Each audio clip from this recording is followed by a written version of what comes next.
Hey, watch this. A lot of Nigerians do not know what we're talking economically and so on, something in energy and Yes, sir.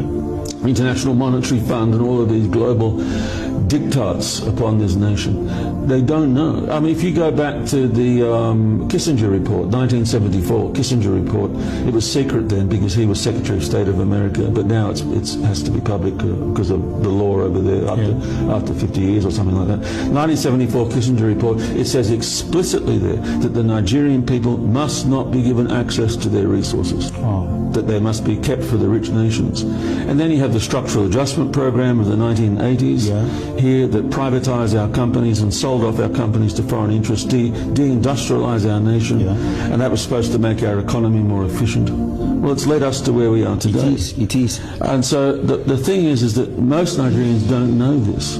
They don't know these economic policies, the simplicity of these things that will enable our country to be rebuilt and to become strong.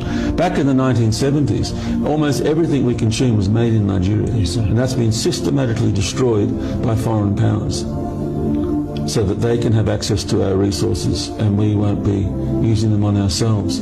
That's why Nigeria has come. The International Monetary Fund is personally responsible for the economic condition of this country today. And it could be turned around in a couple of years. There you have it. See, that's all. I said it just the beginning of this week that Nigeria is not a country. In fact, I would like to emphasize that Africa is not a continent, it's a system, because over and over again we are being milked to sponsor the system and the wheel that runs the system over and over again for decades. Haven't you understood why any leader that comes up to the limelight to try to take out the system or make us richer with our resources, they take these person out, many of them? So the truth is, at some point I would love to say this: leadership is part of the reasons why Nigeria and Africa is not growing. But the bigger picture is not just leadership. Leadership is a cog in the wheel. But the truth is, the main thing in the system is not leadership, it's knowing and understanding. I keep saying this.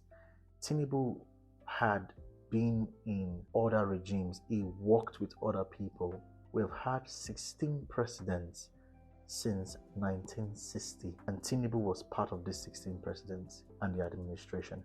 He knows the system. But there's a saying that says, if a poor man, I want to paraphrase here, if a poor man gets power, instead of him to empower where he's from, he rather shut them down so he can have power over the people where he's from, or the people he came out from, or the place he came out from. So Tinubu, I would say, understands power, understands some certain things about politics, but he's using it to his own gain. Because you know why?